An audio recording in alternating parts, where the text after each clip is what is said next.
welcome to Masking Tape Treasures. First and foremost, I'd like you to like, subscribe, and leave me a comment if you like. Okay, today I'm not going to be making anything today because I don't feel like it. I'm telling you, I really don't feel like it. I got to get up at 4 in the morning to get ready for work again. So it is what it is. Okay, but I will be showing you guys some pieces that I made. Okay, the first piece is, hold on. This is a unicorn. A unicorn. It's made out of masking tape. But it's really nice though. It's really nice. Unicorn. I've made a lot of unicorns and I've sold a lot of unicorns. It's a beautiful specimen. Okay. Our next one is my fossil skull. It's a skull.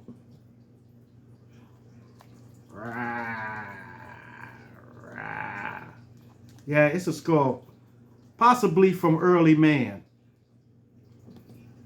So, there you go. It's okay. It looked kind of grotesque though. But it's just art. It's just art. Next, we got our elephant seal. Elephant seal. Made out of pure masking tape. Can y'all see it? This is an elephant seal.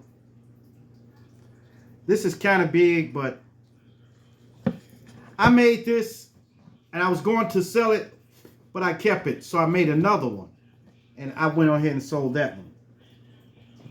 Okay. Here's our woodpecker. You little pecker, you. Shoo. This is my woodpecker. Notice the wings.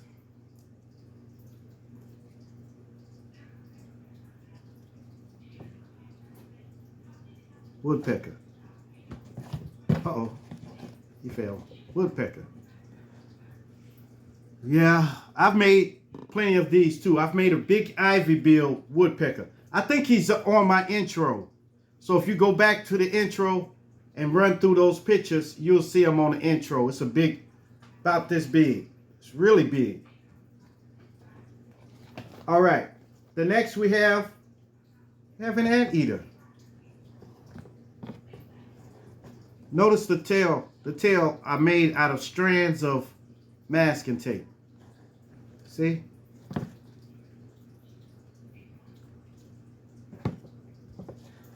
Anteater.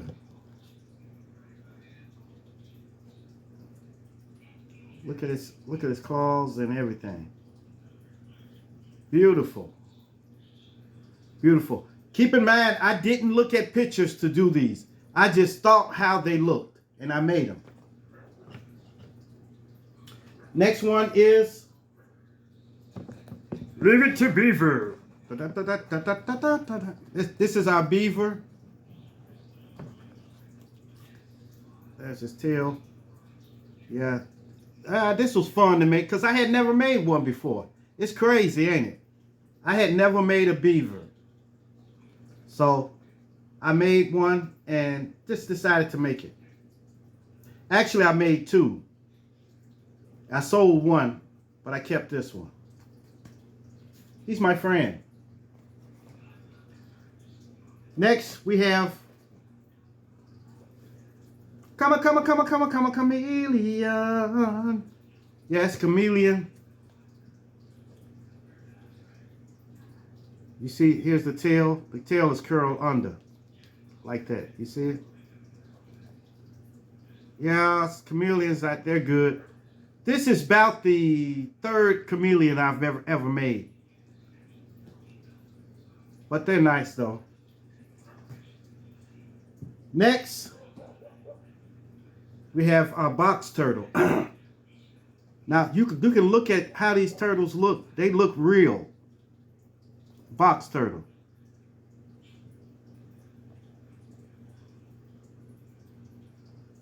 See the markings? This is the markings I was telling you about. All of these and the markings on his head. You see the side right there?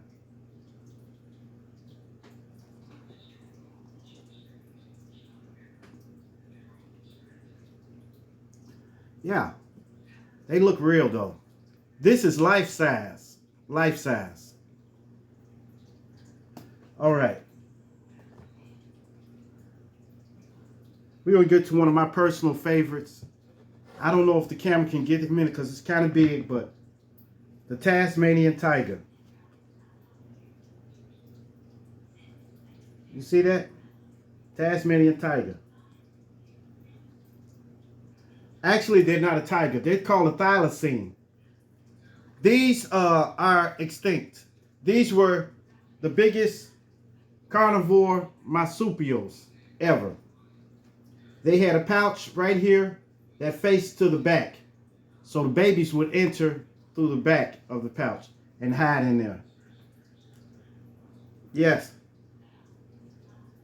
If you want to know more about the thylacine, just look it up. Just Google it in YouTube. Thylacine.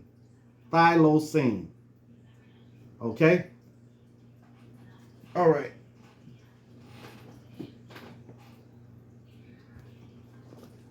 Okay, we got big boy here. We got our elephant. I've made plenty of elephants. Matter of fact, I got an elephant display in my front room.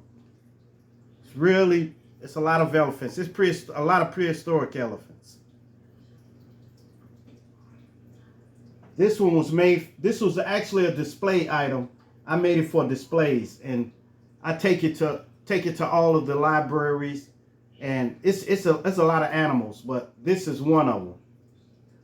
Okay. Now we're going to, this is my lightning bug. Lightning bug. It's big. It's a big one. See that?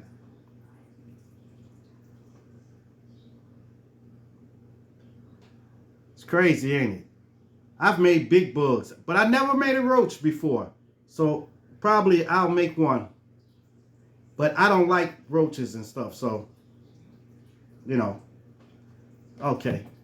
Next, we have our Galapagos tortoise. Galapagos tortoise. This is a big boy, too. He's about, I want to say, about 10 inches long, maybe. But he's a big boy. See his carapace? Look at this. Beautiful shell.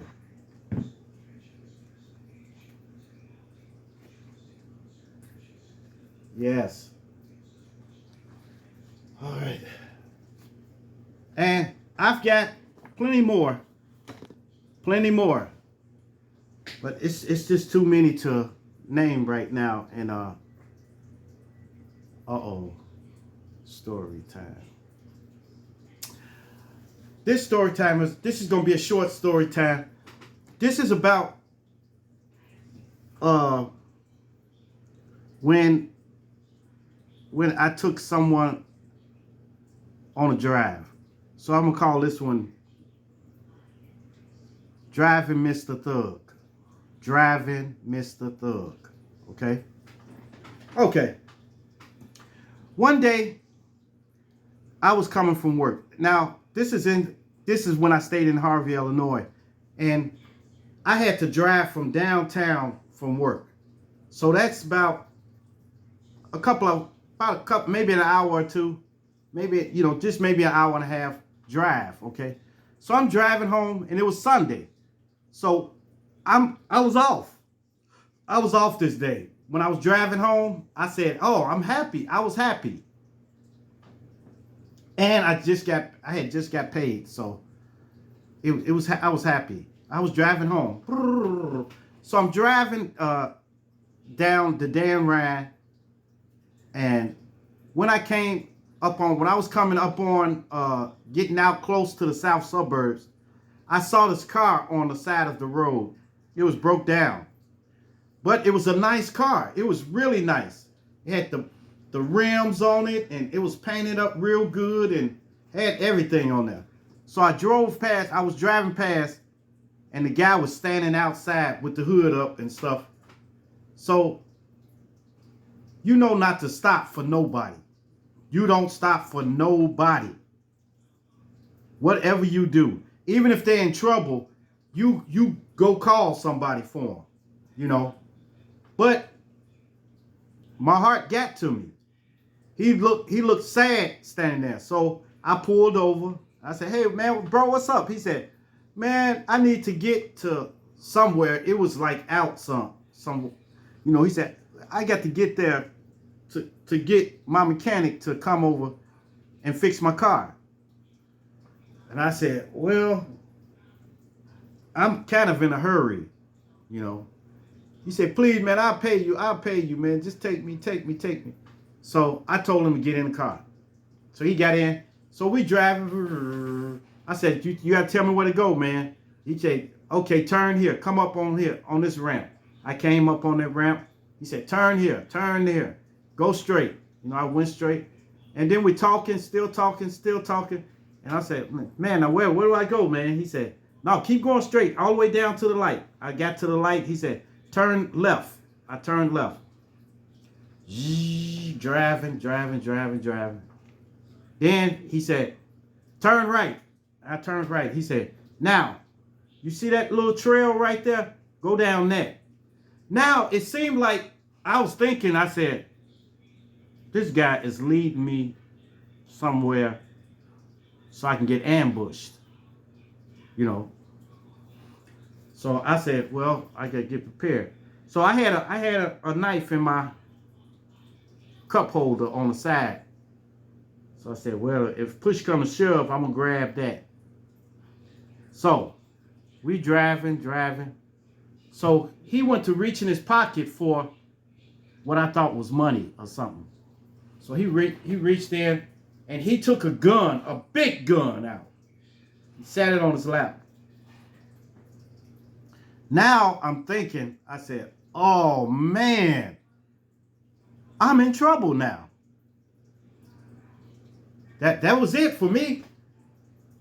So I'm just steady driving. I said, hey bro, where you gotta go to, man? He said, just keep going straight. Now, as we going straight, I could see little trailer homes back there. They was all lined up together. And I said, oh my God. The inevitable finna happen now. I'm really finna get ambushed now. It's really finna happen. So when I saw him with the gun sitting on his lap, now the butt of the gun was facing me and the barrel was facing towards the door. So I'm like, okay, I'm just gonna grab for the gun, and a tussle will ensue, you know. So if he tries something, so we drive, and I'm steady trying to look at him and drive too. Then we got to a certain trailer. He said, stop right here. We stopped, and he hesitated for a second. And I was getting ready too. And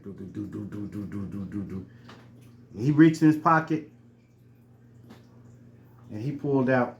He said, he gave me $100. He said, here, man, I appreciate you, bro. I appreciate you. Hold on. Here, he gave me $200. $200. He said, man, I really appreciate you, man. Usually people don't pick up, you know, pick us up, you know the way I'm dressed and stuff like that, you know. But he said, all right.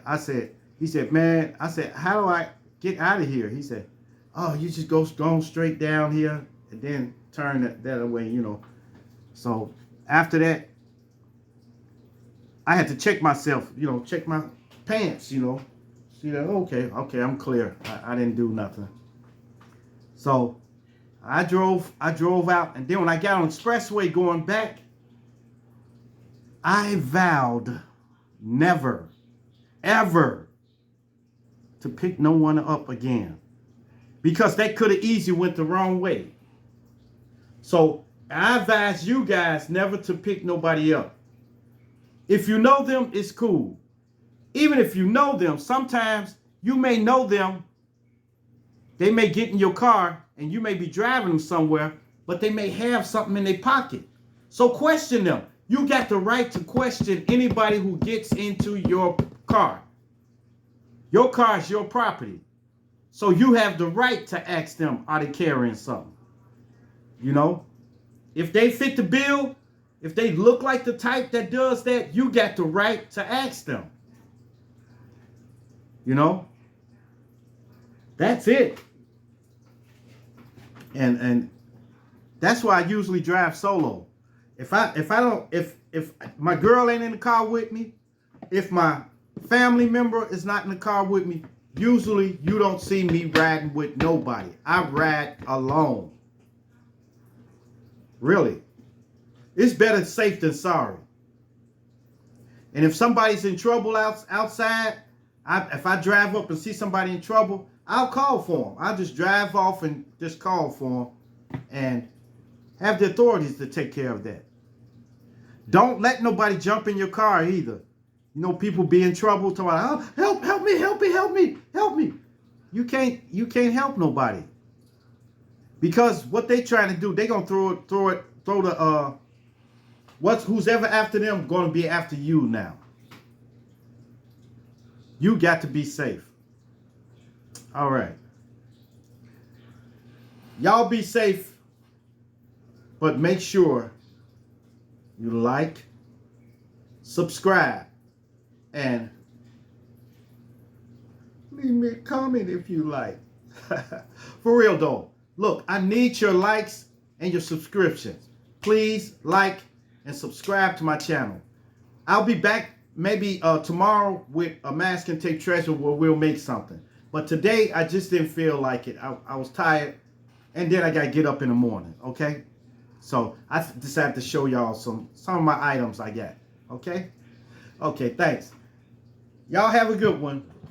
Bye.